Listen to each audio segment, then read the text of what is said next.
외로운 산에 우두커니 서 있는 존재는 산입니까? 혹은 존재입니까? 외로운 산에서 우리가 존재를 만나고.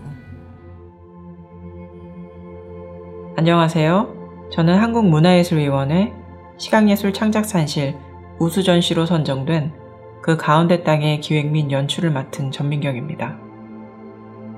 이 전시는 시간이 펼쳐져 땅이 되다라는 문장에서 출발했는데요. 실제 우리가 살고 있는 삶의 시공간에서 우리가 경험했던 시간의 흔적이 역사라면 앞으로 경험해 나갈 시공간은 과연 어디고 어떠한 장소로 상상해 볼 수 있을까요? 저는 전시장에서 우리의 삶 전후의 시간들이 마치 땅처럼 어떤 지역으로 존재하고 그 지형을 한눈에 볼 수 있다면 어떨는지 가정했습니다. 나아가 그것들이 모색하는 지도는 단순히 땅 위의 길을 찾아 나가는 지도가 아니라 우리의 심리적이고 정서적인 면모를 볼 수 있는 심리 지형도가 될 수 있을 것 같았습니다. 이 전시는 총 5개의 주제로 구성이 되어 있는데요. 가운데 땅의 역사, 잃어버린 이야기, 가운데 땅의 형성, 잃어버린 길, 그리고 가운데 땅의 사람들의 소주제로 이루어졌고 하나의 통제 불가능한 이야기를 현실과 영적인 시간으로 구분하고 혼성하며 펼쳐지는 현대미술의 모험소사입니다.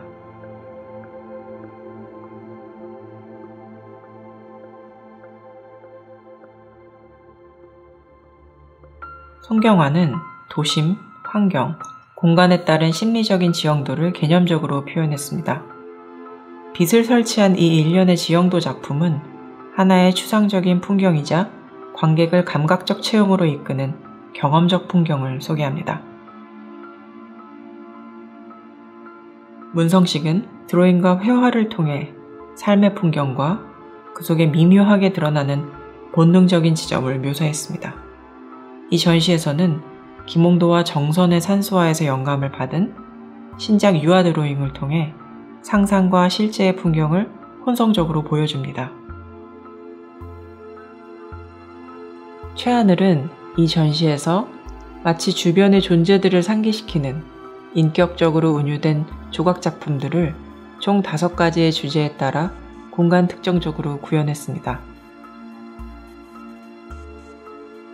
김수자는 강제노역에 희생된 무명의 흑인들의 이름을 기록하여 이 작품을 통해 역사가 환기하는 소외된 인물을 회고하고 그것이 우리에게 던지는 사회적, 정치적, 개인적 화두를 상기시킵니다.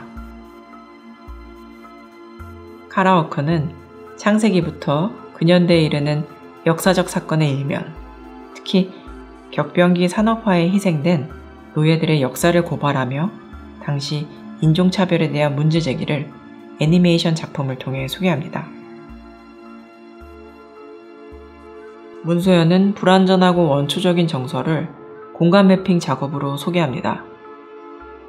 아르코 미술관의 내부와 외부들이 미술관의 소외된 공간에 투사되며 제3의 공간과 차원을 상상하도록 합니다.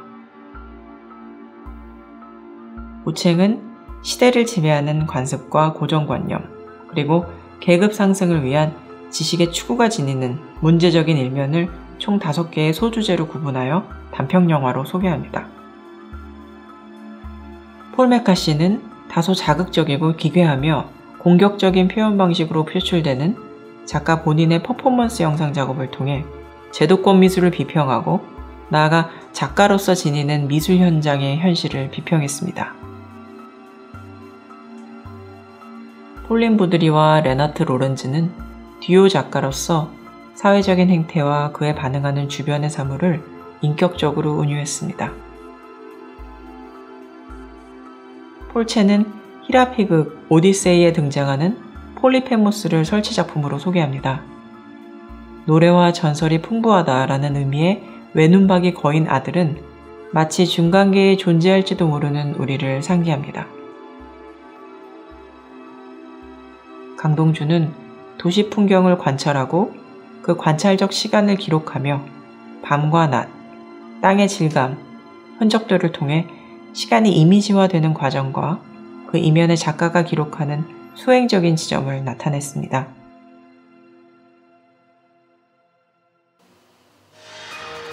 배우 지현주는 2막과 5막에서 사랑을 위해 모험을 떠나며 삶의 풍파를 통해 성장해 나가는 두 시간 속에 존재하는 인물 베렌을 연기합니다.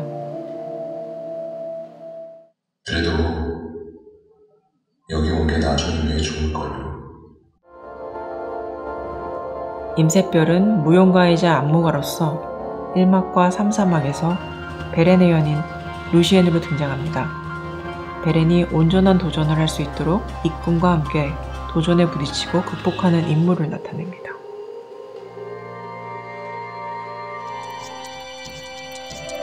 우치와 셉은 전시장의 공간별로 울려 퍼지는 소리의 서사, 곧 사운드스케이프를 디자인했고 공연 음악을 작곡 및 실현했습니다.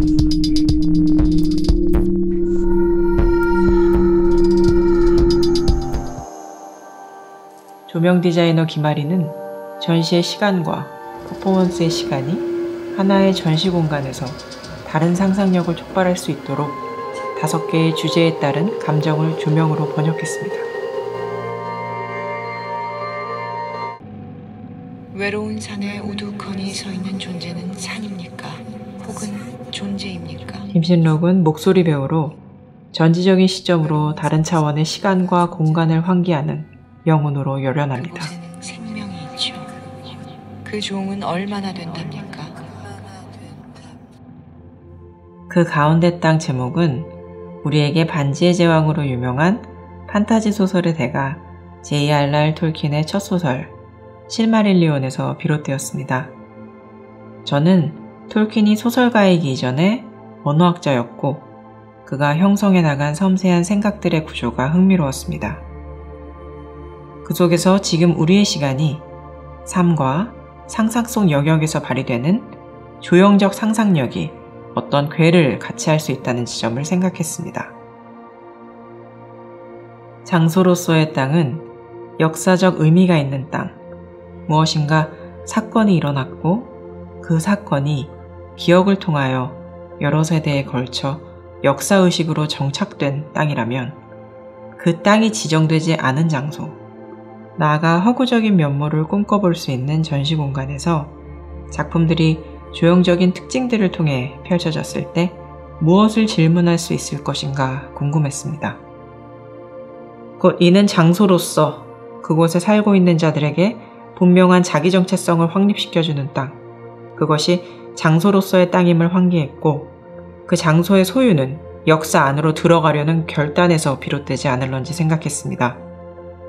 그렇다면 우리가 전시장에서 세계사에 따른 장소의 편린을 논의하기보다 우리가 감정이 동화되고 오감을 통해 감각하는 소리, 조명, 퍼포먼스들을 통해 작동하는 서사, 곧 움직이는 이야기를 우리 개인의 심리와 정서, 나아가 지금의 상태에 비롯되어 바라보고 경험될 수 있기를 희망했습니다.